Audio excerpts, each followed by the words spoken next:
Hello, welcome to Sky Sweaty Record Review, episode 173. The only first listen new music review show hosted by a French professor immediately after leaving the YMCA. I'm in the parking lot here. It's kind of a rainy day in Rochester or near Rochester, New York.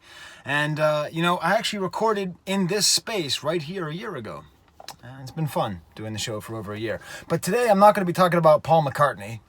Quite to the opposite. I'm going to be talking about a band called Boy Harsher. Now, I often talk about my process of finding music for this show, and I just listen to everything that comes out every week, and sometimes it's hard to find something I really like, and this was way down the list of things, like I'd probably listened to, 30 albums before I got to this one, and I heard it, and I was instantly in. So here's what I'm going to do. I'm just going to start off. The name of the album is called Country Girl Uncut. Has kind of an unremarkable cover. No big deal. I like the name Boy Harsher. It's an intriguing name. But I'll just play you a little bit of it. And then I'll talk to you about why I got immediately into it. So I'm recording in the car, so that means I'm going to have to overdub it later. So, okay, Sky, put in Boy Harsher's song. I don't even know what the first track is called. Doesn't matter. Oh, Motion. The track Motion off of Country Girl Uncut.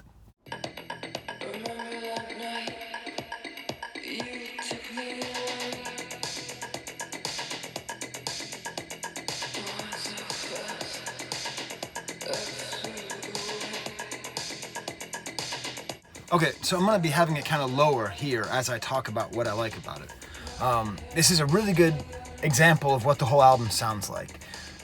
Pulsing, dark electro pop. Apparently this is a whole genre of music, and this is the kind of music where I feel like I could listen to it just constantly. I'm going to tell a little weird story that's somehow tied in to September 11th. Just 1 second, okay? September 11th was yesterday, 18th anniversary. And right around the time that happened, I was working at this place called Media Map. It doesn't exist anymore in Watertown, Massachusetts. And I was young. I was 24 years old. And I had this job where I was calling newspapers in in Quebec. It was a weird job.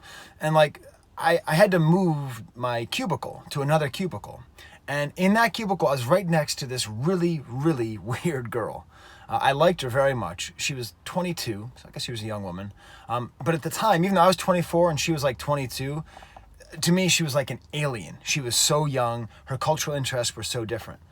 She dressed always in black leather. She had a very short black haircut and was insanely pale and liked to wear sunglasses. Do you get where the story's going? Do you think? Okay, maybe you don't. She was obsessed with The Matrix, okay? That was all she talked about. And this was before the second and third movies came out and disappointed a lot of people. I never got to talk to her about it. I left that job pretty quickly.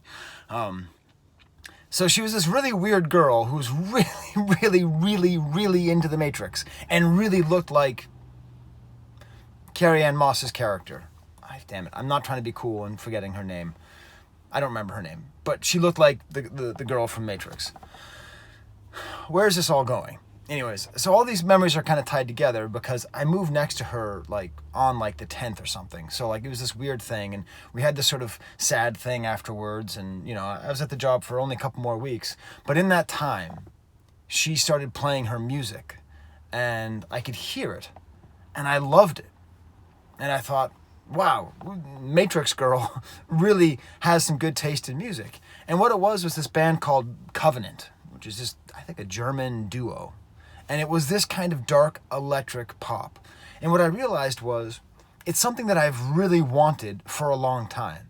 You see, growing up as a kid in the 80s and as a teenager in the 90s, bands like Depeche Mode were everywhere. But I always just wished that Depeche Mode was just a little less Depeche Mode. A little less cheesy, a little less a handsome guy in leather pants trying to seduce you. You know what I mean?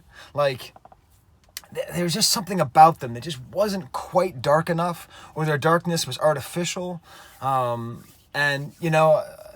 It's funny because there was another band that splintered off from them that was another sort of electro duo called Yaz, which is way more upbeat.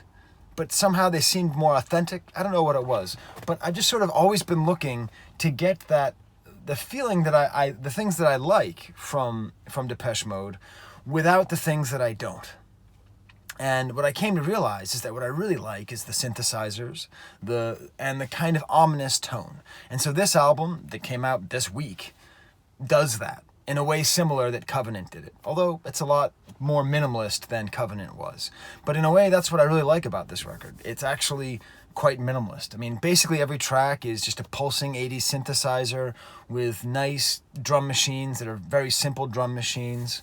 And all the way throughout, it's I guess a fairly atmospheric album, so that if you liked what you heard in the beginning, you're going to like the whole thing. If you didn't like it, you're not going to like the whole thing.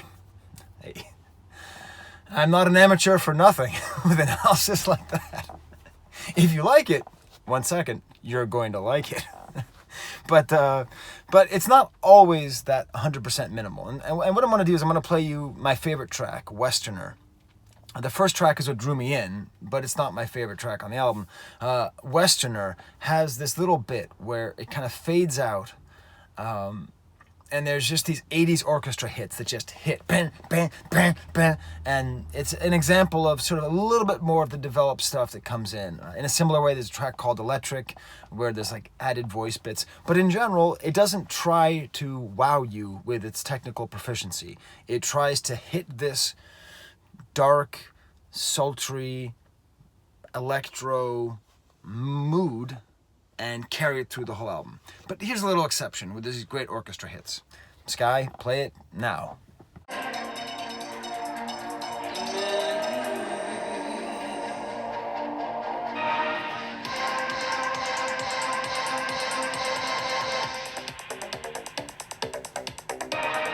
So, in that, you also have an example of some of the best lyrics on the album. It's time I find the man in me, which is weird. Lana Del Rey, Taylor Swift, and now this. This is like 3 female musicians, I think in a row, all singing about being men or associating with men, or if they were men. There's a cultural moment here, and I think it's a good thing. I think it's a positive thing, but I don't have time to develop the thought in this little video. But there's something happening here where the inequality between men and women, as we are way too slowly trying to even things out, maybe being more conscious? I don't know. Anyways, I'll work on it. Eventually in the next year, I'll have a developed theory about this sort of men singing about wishing they were men, or... Anyways, I'll get to it later. Anyways, that's some of the best lyrics on here. In general, the lyrics are sort of like vaguely sexual at times, like in the song Electric, or vaguely like sad, like in the song that follows Electric, Country Girl, which seems almost like menacing, like a man talking to her and he's being kind of menacing. Maybe my favorite lyrics is Send Me an Angel So I Don't Have to Fight. But in general, actually the lyrics are kind of lost. The way that she sings, it's funny. It's like sexy but not sexualized. You know what I mean? Like she has a sultry voice, but she's not trying to. I don't think she's trying to be like woo. You know. I think it's more like she's. It's just her natural voice. Which, you know, maybe I need to be fair to Depeche Mode. Maybe that guy just had that kind of voice, and he wasn't trying to be a dude in leather pants seducing you. I don't know. So there's my review of the album Boy Harsher. I've now had 2 cars pull in next to me. I used to stop the video when that happened and re-record because I was so self-conscious. But now I don't care. Boy, this old woman has no idea how to park. I think she might hit my car. I could show you. As far as my sort of final thoughts on this record, you know, it's derivative, right? Like all this music that's like trying to sound like the 80s, in a way, you could say is all derivative. But I don't think so. I'm sort of like frustrated, right? Because like I study critical thinking and I study, you know, structuralism and post-structuralism and all that stuff. And like with all those thoughts, ever since the 20th century, we just burn through these thoughts. Like, okay, that was structuralism. Okay, now post-structuralism. Okay, now post, like, or in art, right? Like, okay, that was pop art. Okay, now it's this. Now it's that. We went too fast, right? I mean, as far as I'm concerned, Andy Warhol, we should still be only making art like Andy Warhol right now. And Magritte. Like, the fact that we moved past that is beyond me. Our cultural moment is still there. And in a similar way, we move through these musical genres so quickly. I mean, the blues is dead. You can't even make good blues music anymore. That was around for like 100 years, like at all, and was in the spotlight for only like maybe 30 of those years. So synth pop, the fact that it like has come back, I think really it never should have left. I think we should allow ourselves to be the way music has been. You know, like genres of classical music or Western art music lasted for centuries, and people worked within it and developed it and didn't just immediately jump on to the next kind of thing. So anyways, that's my little spiel there. Okay, so Boy Harsher, if you liked it, you'll like it. But really, if you're like me and you love like pulsing synth music with dark, sultry singing, you give it a shot. Okay. Funny story about I showed this. This is the Alexis Diner, and I took my kids there because I love the Alexis Diner. Except I love the one in Newburgh, New York, and this is in Parsippany, New Jersey. I drove 2 hours the wrong way. Okay. Until next time, which will be tomorrow, my birthday, I'm going to be, I think, doing a pretty interesting video essay on the nature of colonialism and listening to African music. Okay. My birthday treat to myself. Okay, until next time, there's the camera.